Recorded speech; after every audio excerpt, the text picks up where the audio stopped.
Hi, this is John Ondo from Marketing Media and Cupcakes. And before we get into today's episode, I just want to say thank you so much for listening. We're back after being gone for over 4.5 years. And I hope you get a chance to listen to episode 77, where we explain why we were gone for so long and that we're back for at least 3 more episodes. Angel and I are big supporters of entrepreneurship, and we love small businesses and faith-based businesses. And we just want to encourage you through our podcast each week. What's going to determine if we continue with more episodes will be the response. Subscribe to us on your platform. Send us an email at john@ondomedia.com. That would help us know you're listening and you want more episodes. So thank you so much, and let's get into today's episode. Let's come back next week. Let's leave a cliffhanger, as we like to say in television. Ooh, dun dun dun. And talk about the don'ts, because if you don't get the don'ts, you're all going to die. There we go. This is the small business podcast that is sweeter than all the rest. Marketing, media, and cupcakes. This is episode 18 of Marketing, Media, and Cupcakes. I'm John Ondo, along with Angel Ondo. Hi there. And we are married. And we have a lot of fun talking about our small businesses and small business experience, because we are a business podcast for businesses of all sizes, but a lot of small businesses love us, and we are so glad you're here with us today. We started last week talking about the thing that Angel does for a full-time job for over 25 years, is she is a customer service pro. And we went through last week the do's of customer service and things you need to do. And today we're going to go through the don'ts. Mm-hmm. And I want to ask you something we didn't get a chance to in a little bit, so don't let me forget to ask you about the question that I have in my head. Okay. So this is what I do to her all the time. Okay. And then she looks at me like, what? And what question is that? Well, let's see if he remembers it. So let me I'll quickly review, but again, go back to one episode and listen to the do's. But the do's were listen, probe, take action, and follow up. And we're going to have this in a PDF you can download and keep and hang over your people who answer the phones and so forth. Because again, it's important to set up what we like to say is best practices. Have a system for people, whether it's your daughter who's maybe working with you.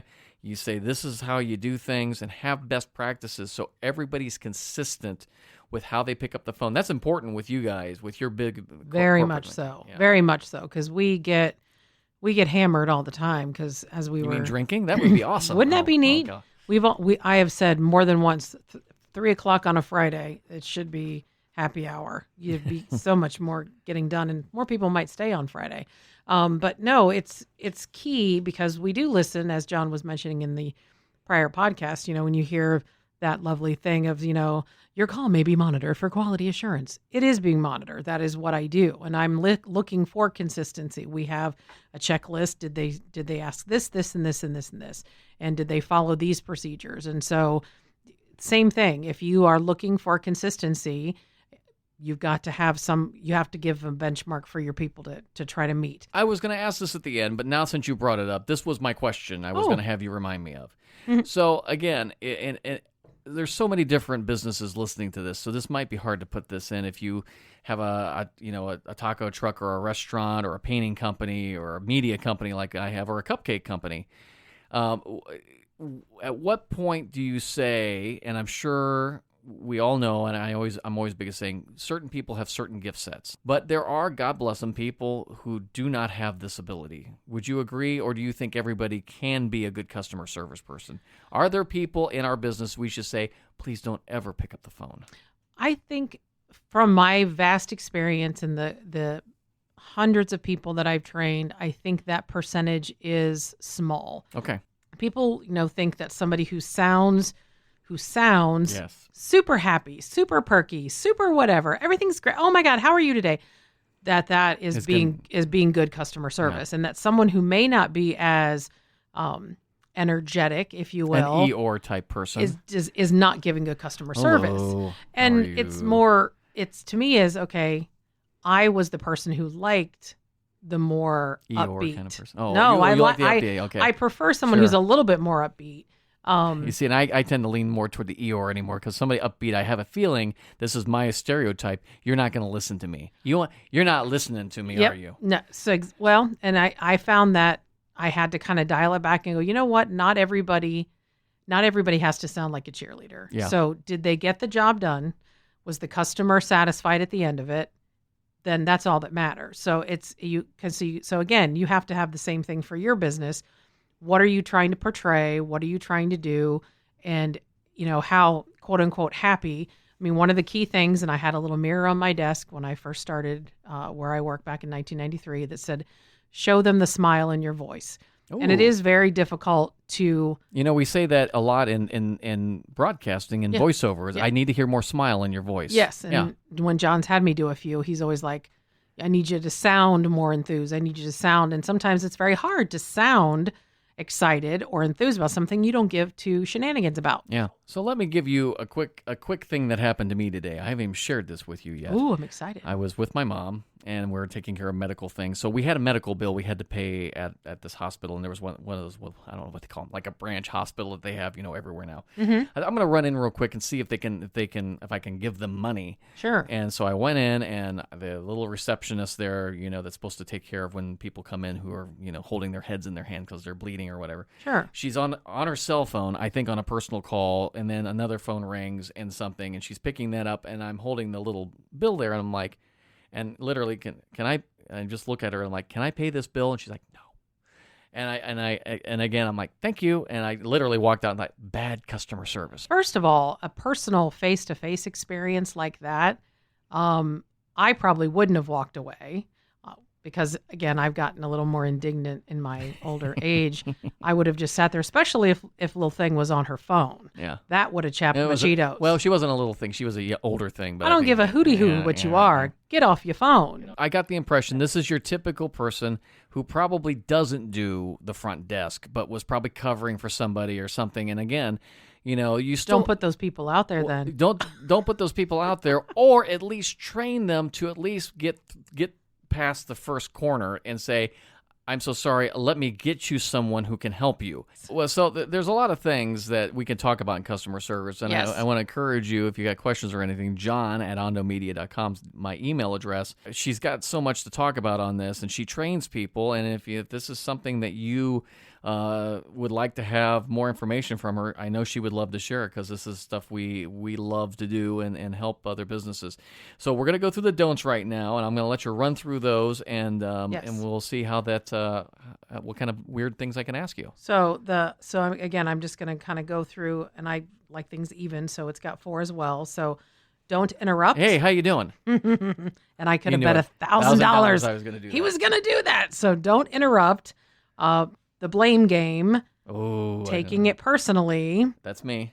or can you hold please? Or- And I'll explain the can you Oh, hold please. Okay, so let's start with interrupt, and I'm assuming, and this is horrible because I'm terrible at that because this is my psychology. I want to show you I know what you mean.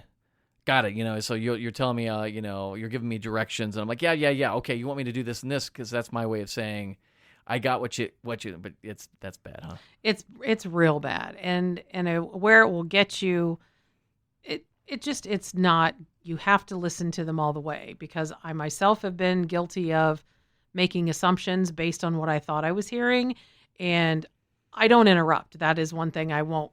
I just never have. It's not, and so John gets on me. I'll just say it in this particular environment. Yes, on the podcast because I'm always saying, why don't you jump in? And he's like, you should talk more. I'm like, I'm not going to interrupt you while you're talking. He goes, no, but that's the point. I'm like, no, I can't interrupt No, you. but again, in radio and television, you can see this on obviously all the news networks. Everybody's jumping on top of each other because they're trying to get a point in. And that's when I turn the TV, and he Yeah. just loves it. I just get irritated. Well, people get tired after a time of hearing somebody go on for a while. So as a host, a lot of times you jump in to try to speed things up. But Yeah. you do a great job here. And so, but I get the fact. Don't interrupt. Yeah. So let it play out. So if you're ADHD, a little bit like me, and you want to jump in and say, yeah, I got it. No, you don't. No, and even personally, and this is so funny, but because I wanted to fix something or wanted to say something, and I just needed to let them go, and especially if they're upset. This is probably this is really a a super big one if they are upset about something that you've done or your company has done or someone hasn't done.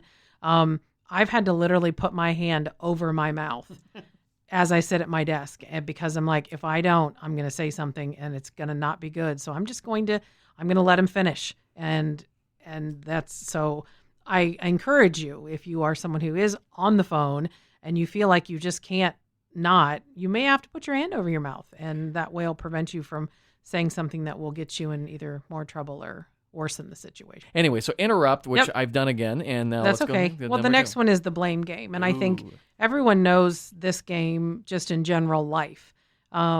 Taking ownership and responsibility is not something that people are fans of, even when it is their fault for whatever the situation is. But in most cases in customer service, you are not responsible. You are simply the individual that got that phone call. You weren't the person who maybe took the order or took the initial request or whatever the case may be. And now you're the one that's getting ripped by somebody who's very upset by whatever did or didn't happen because someone didn't do the things in the dues. They didn't take action and they didn't follow up. So now you're the one stuck listening to somebody go off the rails. But here's the thing. They sitting there and blaming someone else for it is pointless, because again, it doesn't fix the problem. It makes you look weak and it makes your company look weak. So your best bet is to, again, apologize for the situation. Not that you've done it or that you've done anything wrong. It's just, I'm sorry that this has happened.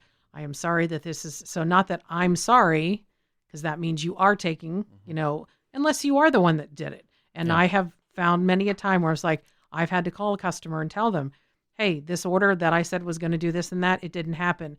That's on me. It was my fault. I will admit it. And I'm the first to admit my errors, because I've learned blaming others it just escalates the situation. So the example being that we shipped it, but the shipping company got it wrong. So in that case, if I call up and it is the airplane crashed with your stuff on it, how do you respond in those kind of situations? So when it truly is like a carrier issue, because we run into those things when we have we probably have over 200 carriers that we deal with. I make it a statement more than a blame. So, for example, it appears from what I've looked at, the carrier showed up late, and now the order is going to be delayed. That's a fact. Yeah. I'm not blaming anybody. I'm not saying that carrier sucks, and every third order they get wrong. And it's not your fault because you guys did what you were supposed to do. It's and if it is our fault, then I'll say, you know what? Our warehouse right now is behind.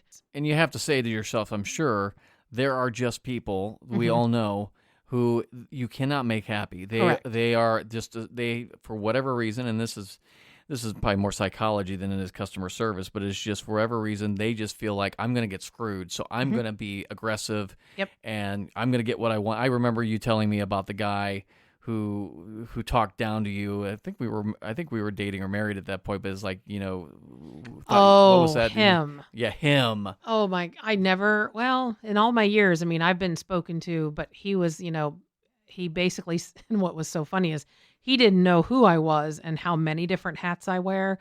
And so his comment was, you're nobody. And I'm paraphrasing, you're nobody. You're just a button pusher.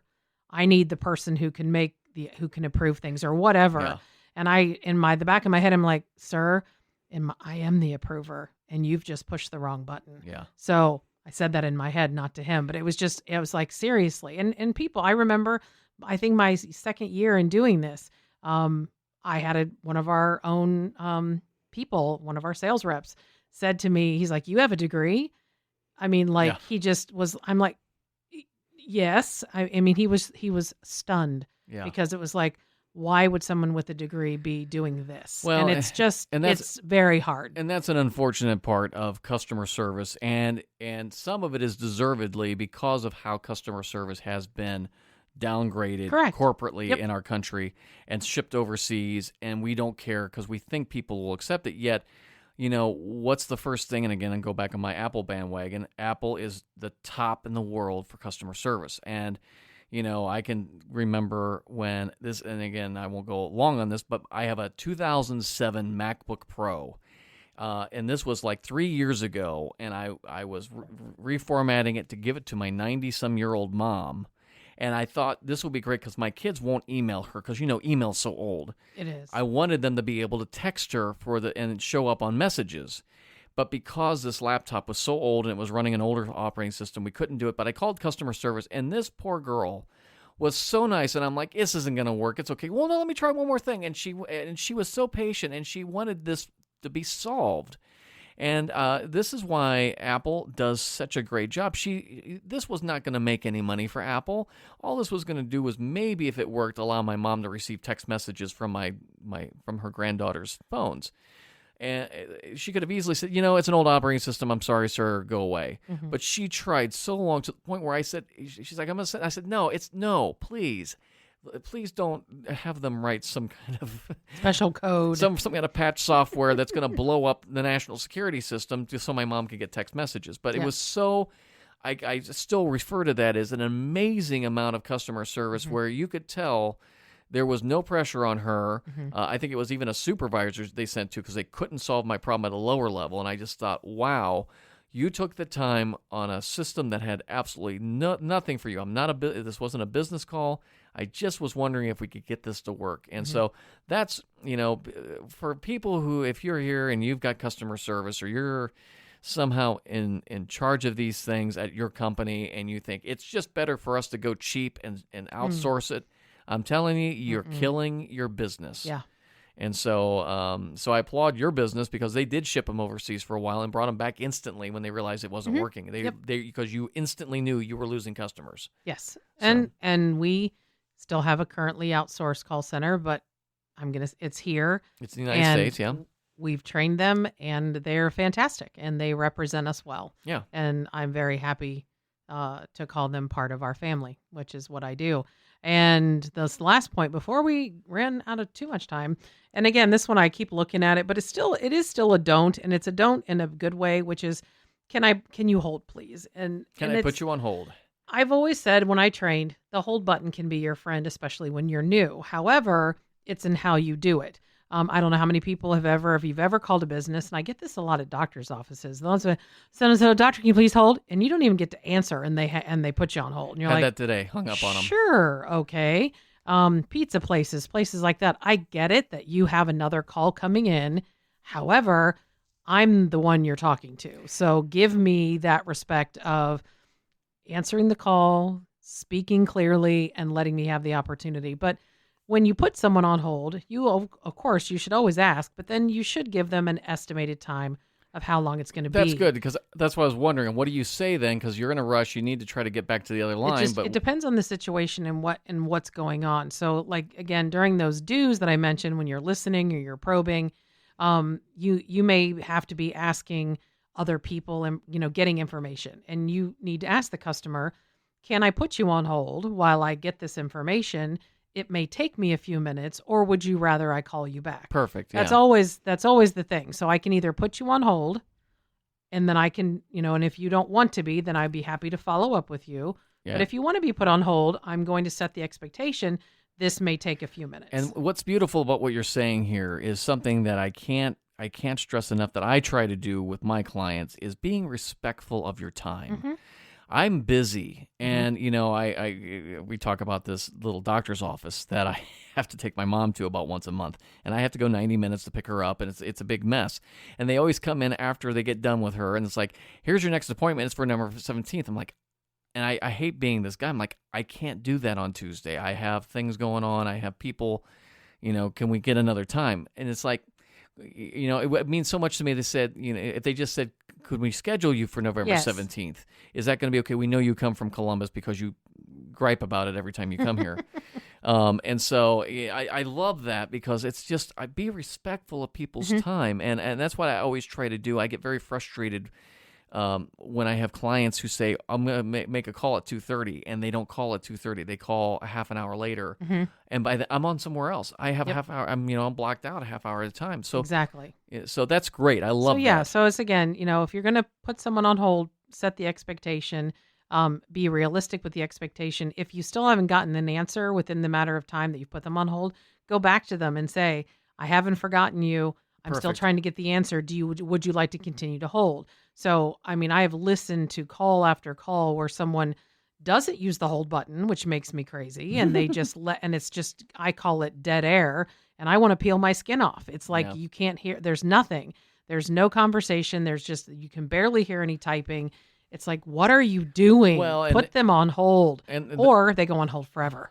Well, or you just lose the call. And I had that again happen today. I called, went through the phone tree, hit a number, buzzed once, and then click, click, click, and it went away. And I'm like, I just, it's the old thing. We say this so much. You never get a second chance to make a first impression. Nope. Not at And the customer service is so important. And so I know, depending on your business, and I wish I knew your business better because I would like to buy whatever it is you make, unless it's something that I don't like. But I would like, and I still would buy it. I've bought things before from businesses just because I wanted to support a cool business. That's what he does. I really do. I'm a terrible sucker for these things, but we want your business to succeed. But the problem is, so many people miss one link in the chain, and I can't tell you. 2 or 3 of my biggest clients are literally people who called, and I got the call on my phone. They called the office. The office phone will forward a voice message to my phone wherever I'm at, and I get a call, and I will literally call them back in a couple of minutes, and I'm like, apologize, I'm on the road right now. How can I help you? And so many of those have turned into clients because their first words was, it's so cool that you called me back within a couple of minutes. Because I want to respect your time and I want to show you I really would like your business. I'm as we say, I'm hungry. I want to earn your business. And it's funny you say that because friends of mine and we've all been chatting about the lack of people calling back. You're calling, you want to pay someone money to do something, and you've called 3 or 4 different people. You've left messages, you've sent emails. I would like this service. Can you please tell me? And nobody calls back. No, and I'm like, are you that busy that you've just literally given up? And just so if you've ever done that, trust me, we're talking about you. We're giving each other, we're telling each other who those companies are. Don't bother calling them. They never call back.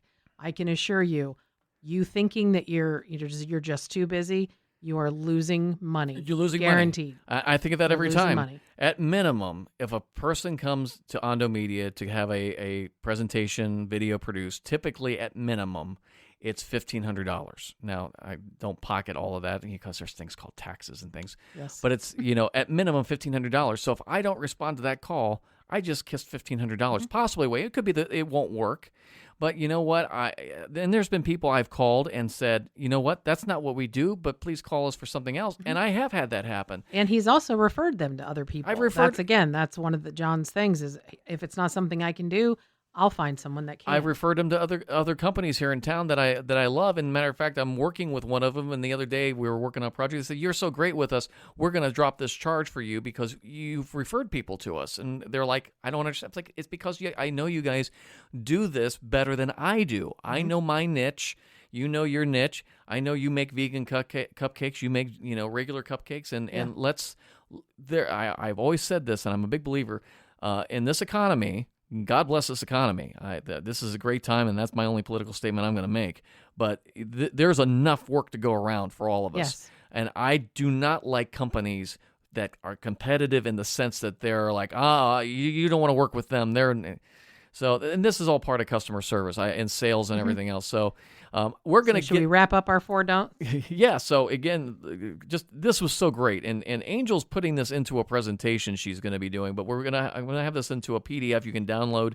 We're ondomedia.com is my main website, and we're going to be probably building a official Marketing Media and Cupcake site at some point because we're just getting a lot of demand for things. But let me just review, and I'll just review all the points real quick. The do's: listen, probe, take action, follow up. If you want to know the details, you're going to have to listen to the other podcast. Today we talked about don'ts. Don't interrupt. The blame game. Don't play that.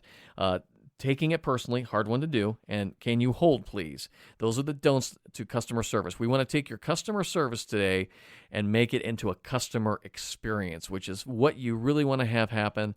And we hope this helps you out. If you continue, we just love our listeners. And if you can, rate the podcast.